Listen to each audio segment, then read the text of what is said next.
Depuis début juin 2024, de fortes pluies s'abattent en Côte d'Ivoire, notamment sur la capitale économique Abidjan, avec un pic de plus de 150 mètres de moyenne de pluviométrie, provoquant des inondations massives, des glissements de terrain, voire l'effondrement de maisons. Les pompiers ont publié un rapport sur les opérations liées aux fortes pluies. Selon ce document, ces pluies diluviennes ont fait 8 victimes et 18 blessés. Pour prévenir les risques liés aux inondations, un ensemble de mesures a été pris pour garantir la sécurité des populations.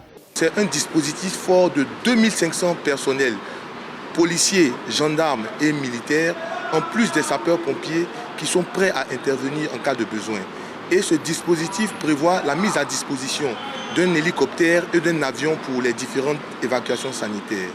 Donc le GSPM, en ce qui concerne les secours spécialisés, a près de 500 personnels qui sont prêts à intervenir avec des engins d'incendie équipés de motopompes qui permettent de sauver les personnes. Également des embarcations type inondation qui permettent d'effectuer des sauvetages et des mises en sécurité. Nous avons également une trentaine d'ambulances qui sont prêtes à intervenir. À noter que les pluies torrentielles suivies d'inondations dévastatrices sont récurrentes dans la plus grande ville ivoirienne où vivent près de 6 millions d'habitants. Les pompiers appellent la population à prendre des mesures de sécurité.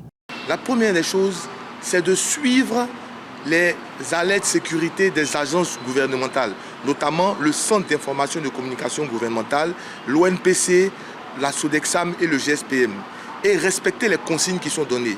Ensuite, ne vous déplacez pas en cas de forte pluie. Restez abrités.